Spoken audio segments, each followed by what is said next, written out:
Ladies and gentlemen, all the other strange creatures, please settle down here today. I mean, we're all anxious. Look at what we have up here today for you. We have Harry, who'll be great. And then we have J-Man, Jahan. I'm not sure how he's going to be. He's kind of a crazy little guy in a lot of ways. But we all love Jahan. For my introduction, there'll be kind of 3 levels of meaning out there. There'll be sort of a message to the general audience that may not know a lot about Jahan. It'll be pretty cut and dry.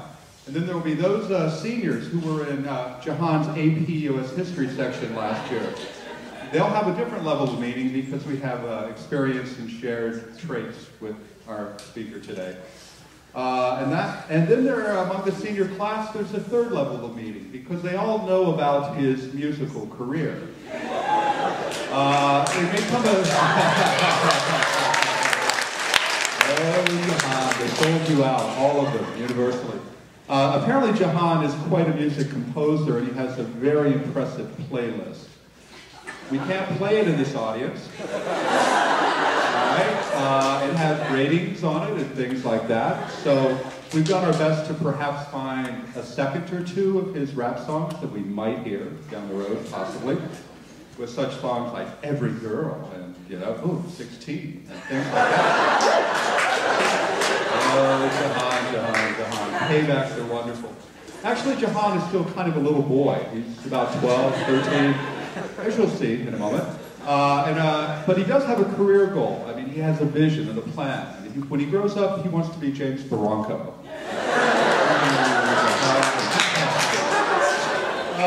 Or he wants to mimic Nate and AJ on the basketball court with his powerful jump shot, which I think is something like this. Ball goes straight up in the air, basket is over there, ball comes down.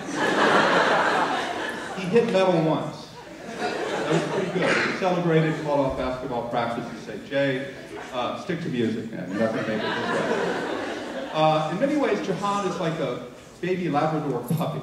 I mean, look how cute he is. Seriously, I mean, you gotta love it. But it's a puppy. And we all know how perhaps irritating puppies can be. And it takes a lot of work and training and all that. I spent half of my year trying to trap Jahan last year. And Jahan, you're not going to be in class on Friday. Why? Well, Jahan, you got a debate tournament. Oh, I do. Okay. Oh yeah. And I knew more about his life and schedule than he did by the end of the year. Jahan, you're going to miss class because we have a jazz performance, so you're going to miss for that. Or Jahan, you're on the tennis team, right? Yeah. Well, Jahan, there's an early dismissal at 2:05. Yeah. Well, Jahan, that means you're not going to be in class today. You got it. I had to actually go over to Mr. Rowe's music building once. The special schedules we all had last year, they were confusing, right? But we got through it. But not Jahan. He was gone. We knew he was at school, but where was Jahan on his special schedule? And sure enough, he was over in Mr. Rowe's jazz, playing something on his computer when he should have been over here in a class. So we walked together all the way back from Mr. Rowe's. We had a very pleasant conversation. Jahan. I think he flew across the bridge, actually running to get away. But all this is just good fun and ribbing, because truly Jahan is not only very talented, I mean, he is a great debater, he's a great musician. He obviously can compose music. I don't know if that's great, but he's just a great guy. He's intelligent, he's fun, he's witty, and everybody loves him. And the little puppy Jahan, he's now almost a teenage Labrador, and maybe we'll reach it to adulthood. So here is Jahan today.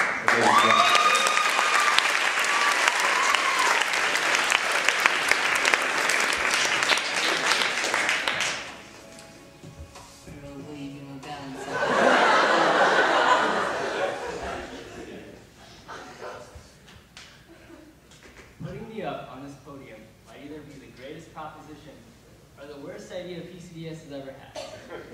Today I could blow all of your minds. I could make your brains explode with useful and relevant knowledge about the world. Or I could stand up here and literally talk about nothing.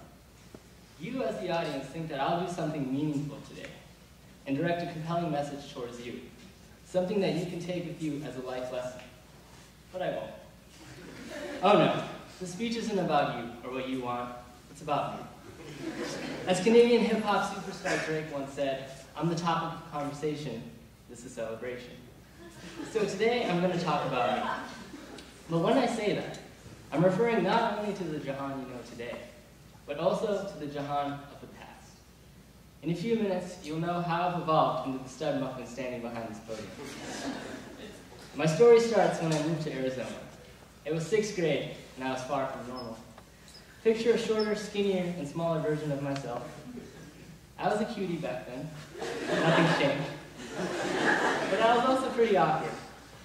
I was actually so scared of girls that I wouldn't even call them girls. Kind of like how people in Harry Potter can't call Voldemort by his real name and instead say he who must not be named.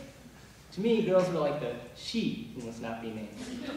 So instead of saying girls, I would call them the other gender.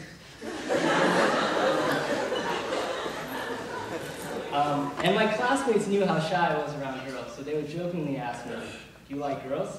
You got a crush on anyone? I know you do, just tell me about it. Yeah, I like girls. And let's just say they like me back.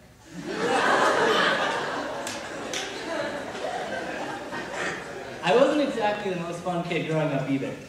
I was a total nerd, and life was all about my books, not my friends. I remember in 6th grade, all my classmates would go out during recess to play sports, talk to their friends, and have a good time. Back then, I'd go outside like everyone else, but instead of playing games like tag or hopscotch, I would either read or pick a random spot in the grass and just start meditating. No joke, people would see this strange creature lying on the grass with his eyes closed and legs crossed in the middle of the field doing something like this. But it wasn't just that I was weird, I was also totally naive. And what do you know? 6th grade was the same year I learned about sex ed. My classmates already knew about it. I didn't. I learned secrets about life that I never really wanted to learn. I felt like a soldier that just came out of World War I, completely lost and disillusioned for the next few months.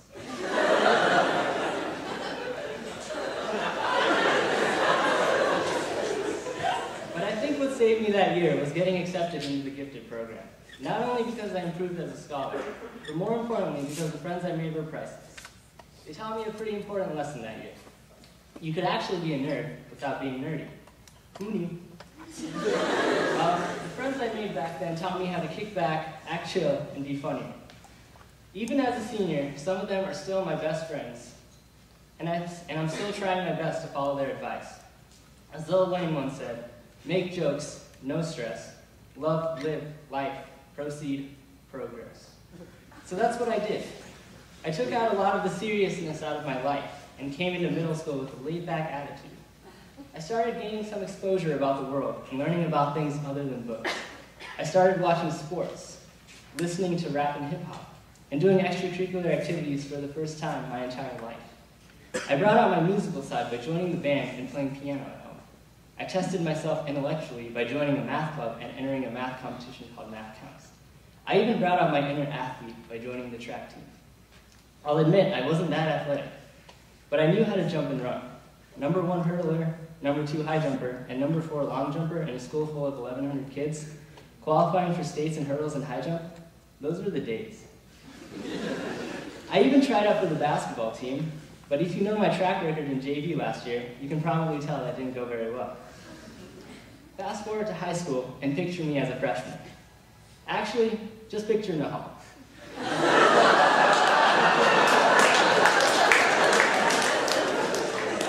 I know, I've come a long, long way.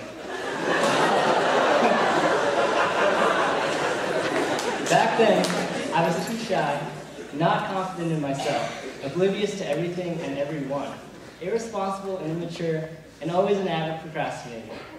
I was smart, but my teachers told me I had the potential to do greater things. I was funny, but I took my jokes too far, too often.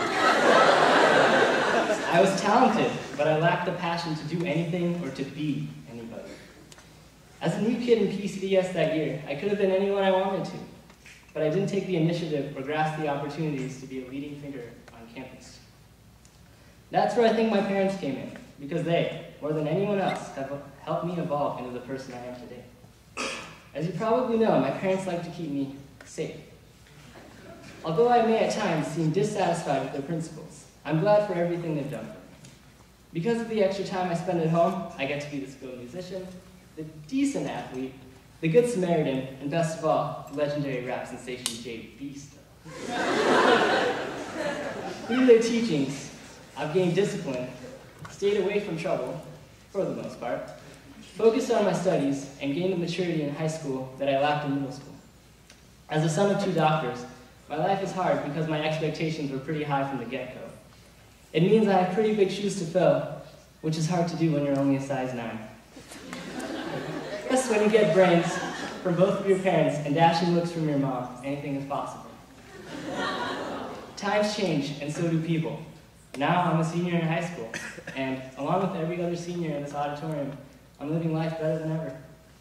Since 6th grade, I've kept the brains, gained the swagger, grown passionate about the things that matter to me, and made hit songs that'll last a lifetime. Looking back on myself as a youngin', I realized it wouldn't change anything in the world. No matter how bad our lives may seem to us, we wouldn't be the people here today if it weren't for our past. Who would I trade those wacky memories with?